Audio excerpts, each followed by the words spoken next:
أخنوش يستقبل بوريل ويشيد بدينامية العلاقات بين المغرب والاتحاد الأوروبي.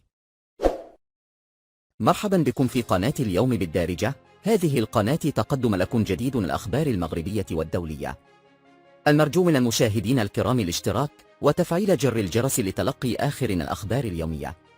استقبل يومه الخميس عزيز أخنوش رئيس الحكومة الممثل الأعلى للاتحاد الأوروبي للشؤون الخارجية والسياسة الأمنية جوزيب بوريل، الذي يقوم بزيارة عمل إلى المغرب سيلتقي خلالها أيضا بوزير الشؤون الخارجية ناصر بوريطة.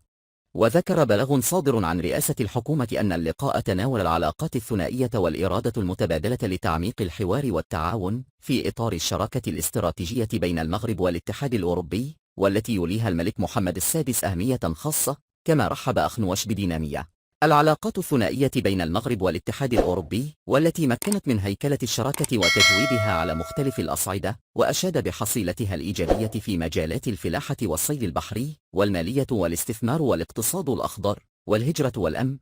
وأوهى أخنوش بالقيمة الرفيعة التي باغتها المبادلات التجارية بين الطرفين، وهو ما مكن المملكة من الوصول إلى مكانة الشريك الاقتصادي والتجاري الأول للاتحاد الأوروبي في القارة الإفريقية، إذ بلغ حجم المبادلات بين الطرفين في العام 2021 أزيد من 45 مليار يورو، كما تضاعف 3 مرات خلال 10 سنوات.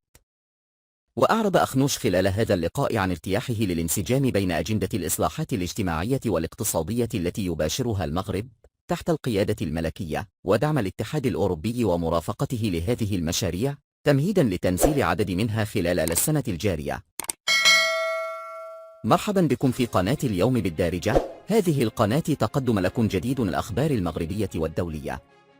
المرجو من المشاهدين الكرام الاشتراك وتفعيل جر الجرس لتلقي آخر الأخبار اليومية.